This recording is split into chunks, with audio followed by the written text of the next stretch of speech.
Life Renewal Ministry Incorporated, a place where God's love is shared, making you the God kind of man. The Word of God is made plain. I am not a commoner. A king can't be a commoner. Whether the king is worthy, let the king. It's not by clothes, it's by birth. Renewing the life of man around the world. Your dream will bring you out. May you be the answer that your family is looking for. You are a lion because you came from the tribe of the Lion of Judah. Stand on your feet and shout, I'm a lion. This is the Life Renewal Ministry Incorporated. This is Renewal.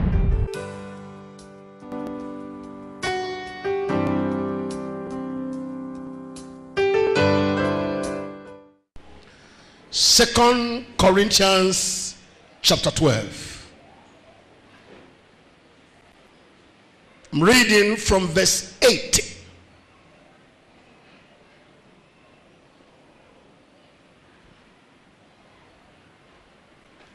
For these things I besought the Lord thrice, that he might depart from me. I'm talking and discussing with you this morning on what I title the sufficiency of grace. The sufficiency of grace. The scripture you are reading is in a man experience, Paul. I besought for these things, I besought the Lord thrice, that he might depart from me. There was a burden. Give me the next verse. The next verse. Quickly, ICT, please do me fast. And he said unto me, can you help me finish it? My grace is sufficient for thee. Do you go to school at all? Or you read? For my strength is made perfect in weakness. Most gladly will I therefore glory in my infirmity, that the power of Christ may rest upon me. Next verse. Therefore, what did he say? I take pleasure in infirmities. What is game? Reproaches, necessity, persecution, distresses, for Christ's sake. For when I am weak, then I'm strong. When I'm weak, then I'm strong.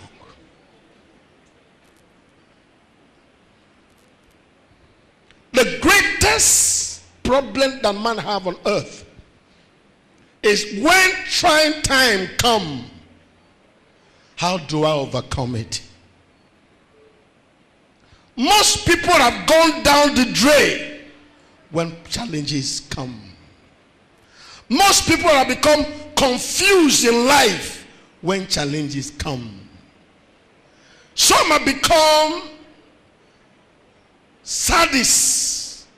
They don't happy with themselves and they're not happy with anybody.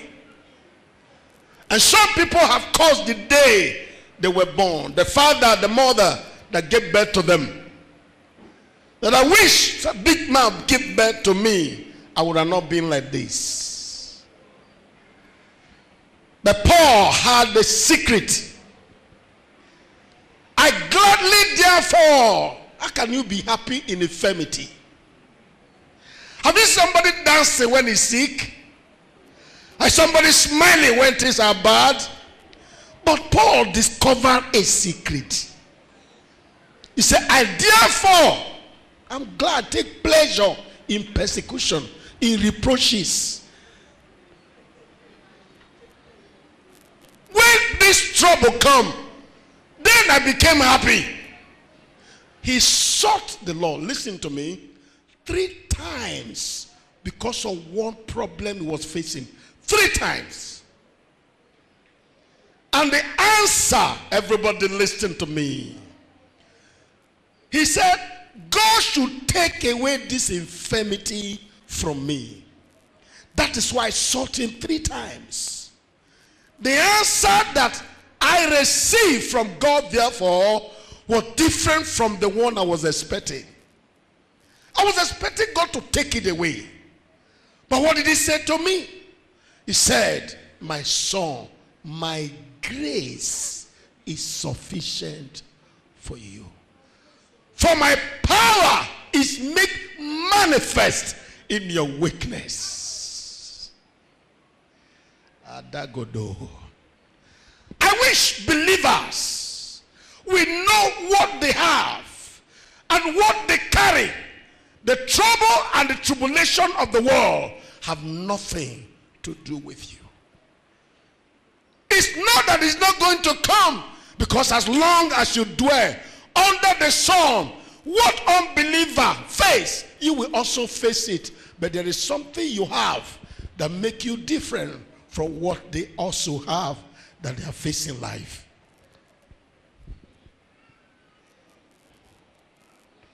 May you know what God has prepared for your life, so that you will not suffer like others. Hear this. Can you go to prayer and you ought, when you stand up, you were sick and you got up, and then you want God to take that thing away quickly? Am I correct? Come on, talk to me. Some things that are happening around you, you want God to fast, remove it from you. And yet, he doesn't remove it. And it's there. And you wonder, why? Some other person pray that this should be happen, and it happened. But why am I all not coming forth? And yet, the one who did not take away is surviving life, is going ahead. He's crossed one day, he crossed 2 days, he crossed 1 month, he crossed 1 year, he crossed 2 years, and yet somebody get the same thing in 1 week. They celebrate his burial. Why? My grace is sufficient for you. Let me digress a little bit. How many of you know that in a developed world, their system relaxes people? Am I correct? The system, honey, when you land in America, the air is different. The environment is different. You feel rest and relax. But I will shock you. One of the heavier diseases is common there.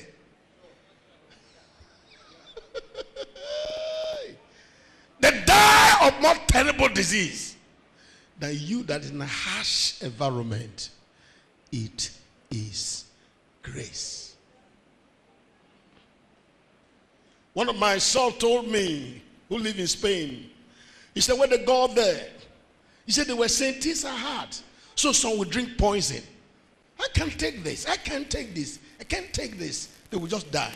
He said, but what they meant was the best of life. He said it was the best compared to what they were facing here. So what they were telling them, what are you dying for this joyful life?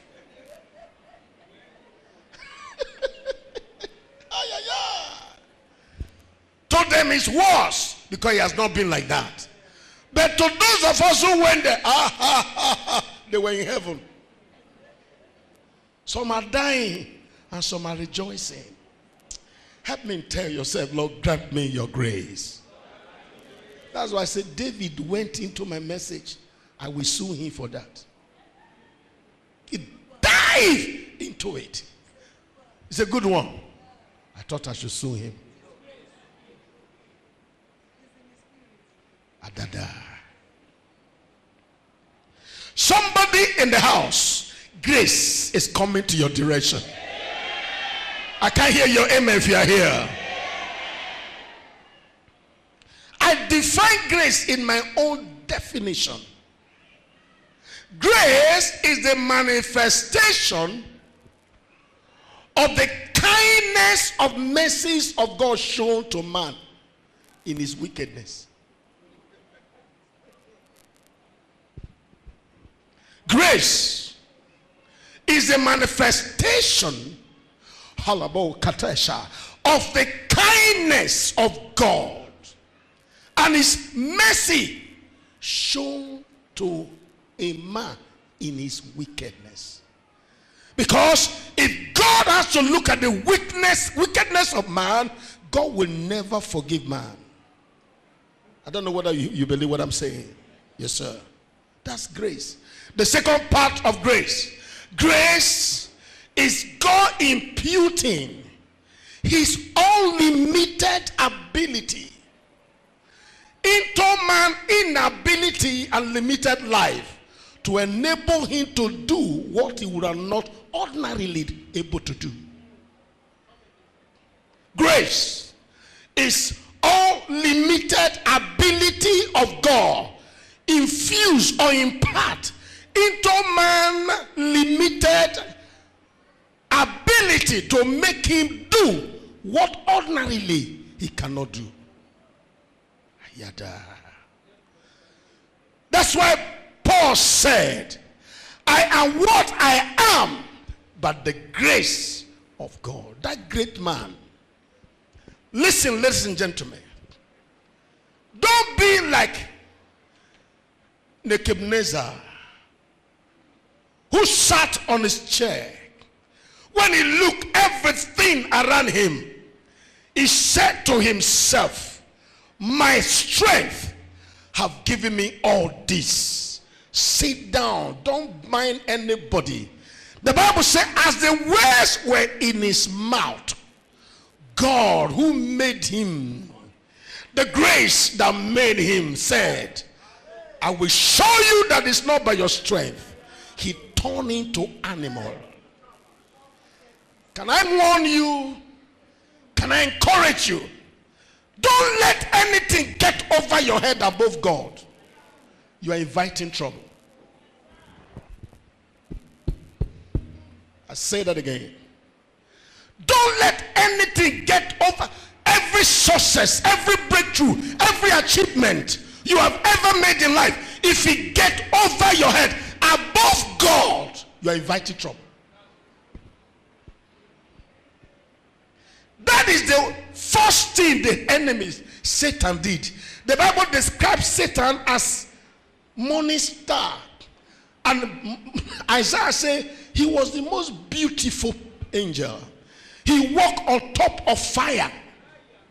He was the archangel of music. He was the MD of the choir in heaven.